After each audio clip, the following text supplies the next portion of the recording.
Hello friends, आज मैं आपको एक सिंगल इंडिकेटर बताऊंगा जो आपको थोड़ा अच्छा ट्रेड निकाल कर दे सकता है। खासकर ये ट्रेड आपको ऑप्शन ट्रेडिंग में काम आ जाएगा और ये डायरेक्टली आप ऑप्शन ट्रेडिंग में लगा सकते हो, अपने ऑप्शन के चार्ट पर लगा सकते हो। ये वाला जो इंडिकेटर है और ये आपको ट्रेडिंग व्यू में लगाना है। ये इंडिकेटर के लिए मैं सिर्फ इतना कहना चाहूँगा, ये इंडिकेटर में जो नॉइसेस होते हैं वो इसमें काफ़ी हद तक कम हो जाते हैं, इसलिए ये इंडिकेटर आपके काम आएगा। दूसरी बात, ये जो इंडिकेटर मैं बताने जा रहा हूँ, इस इंडिकेटर को आप सिर्फ एंट्री के लिए यूज़ कीजिए। और ज़्यादा समय न लेते हुए हम पहले आ जाते हैं उस इंडिकेटर पे। आपको टाइप करना है स्मूथ हैकिनेशी कैंडल्स करके, जैक VMK करके। ये इंडिकेटर है smooth heikin ashi candle version 1 Jack VMK। इसको हमने अप्लाई कर दिया। इसमें आपको कोई सेटिंग वगैरह चेंज नहीं करनी है। आपको टाइम फ्रेम 3 मिनट का सिलेक्ट कर लेना है। आपको आ जाना है ऑप्शंस पे। तो बैंक निफ्टी की अगर कॉल लेनी है तो आप C टाइप करोगे और ये हाँ, बैंक निफ्टी के लिए ही आपको करना है। 51,300 की मान लो आपने एक कॉल चूज़ कर ली। यहाँ पे हम एक कॉल को चूज़ कर लेते और हम देख लेते हैं। अब एंट्री का मेथड क्या है दोस्तों, सबसे पहले जान लेते हैं कि ये जो हैकिनेशी ये क्या है। दोस्तों, हैकिनेशी जो कैंडल होता है ये नॉर्मल कैंडलस्टिक पैटर्न से थोड़ा सा अलग होता है। इसमें ओपन लो हाई करके नई कैंडल नहीं बनती है।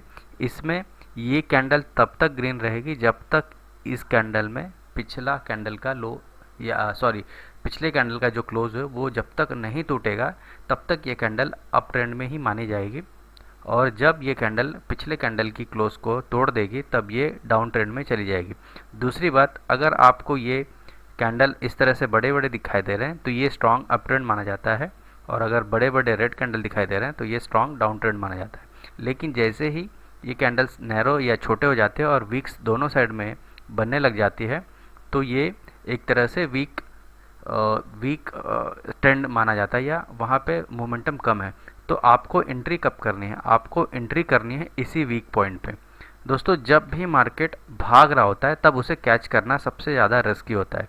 तो हम ऐसी कोई गलती करेंगे नहीं, हम एंट्री वहीं करेंगे जहाँ पे प्राइस आकर इसी मूविंग एवरेज को सपोर्ट लेगा। एक्चुअली ये जो इंडिकेटर है ये 10 मूविंग एवरेज का इंडिकेटर है जो हैकिनेशी के साथ में लगा हुआ है। तो इसके पास जब भी कैंडल्स ऐसे पतली बनेंगी, यानी जब जो ट्रेंड है वो स्लो डाउन हो गया है और वहाँ पे यानी इतना मान लो कि जो ट्रेंड चल रहा था उसमें थोड़ा सा रुकाव आ गया है, तब आपको इस ट्रेन में या इस बस में बैठना है और वहाँ से आपको एंट्री करनी है। जहाँ भी आपको यहाँ इसमें एंट्री करनी होगी वहाँ पे हमेशा एक बात का ध्यान रखना है कि कैंडल नैरो हो, यानी ये जो हैकिनेशी की कैंडल है ये नैरो हो और ये जो प्राइस है इसी के पास आकर सपोर्ट ले रहा हो। उसके बाद आप अपने हिसाब से इसमें टारगेट ले सकते हो, लेकिन एग्जिट आपको इसको देखकर या इसके क्रॉसओवर को देखकर नहीं लेना है या इसके कलर कन्वर्जन को लेके नहीं लेना है, क्योंकि उसमें आपको दिक्कत हो सकती है। हैकिनेशी में बड़े फॉल तक भी कलर चेंज नहीं होगा, तो वो आपको हमेशा ध्यान रखना है। बस इतना याद रखना है कि एंट्री तभी करनी है जब ये कैंडल नैरो हो जाए और प्राइस इसके पास आकर सपोर्ट लेने लगे या इसको ब्रेक करके अप चले जाए, तब आपको एंट्री लेनी है। इसमें सिर्फ बाइंग के लिए ही हम देखेंगे। अब एक हम एग्जांपल पीछे देख लेते हैं। देखिए यहाँ पे कैंडल्स नैरो हो गई है, यहाँ पे आपकी एंट्री बनी और आप यहाँ से लेके 200 से लेके 400 पॉइंट यानी 200 पॉइंट कैप्चर कर सकते हो। यहाँ देखो, यहाँ नैरो हो गया है 300 से लेके 350। आप अगर बैंक निफ्टी में 40, 50 या 60 पॉइंट भी कैप्चर करते हो तो आप एक अच्छे प्रॉफिटेबल ट्रेडर बन पाओगे। आपको बड़े बड़े पॉइंट नहीं कैप्चर करने, आपको छोटे छोटे अच्छी जगह से अगर आप पॉइंट को कैप्चर कर पा रहे हो तो आप एक अच्छे ट्रेडर बन सकते हो। बस आपको इतना सा ध्यान रखना है कि आपको जब भी एंट्री करते हो तो आपको 40 से 50 पॉइंट आपको खा जाना है और स्ट्राइक प्राइस आपको चुननी है तो 3 से 350 के आसपास की स्ट्राइक प्राइस आपको चुननी है। तो ये इंडिकेटर आपको कैसा लगा हो वो आप प्लीज़ कमेंट में बताइएगा। आप एक बार ट्राई कीजिएगा और अगर इससे रिलेटेड कोई डाउट है तो आप कमेंट में मुझसे पूछ सकते हैं। धन्यवाद।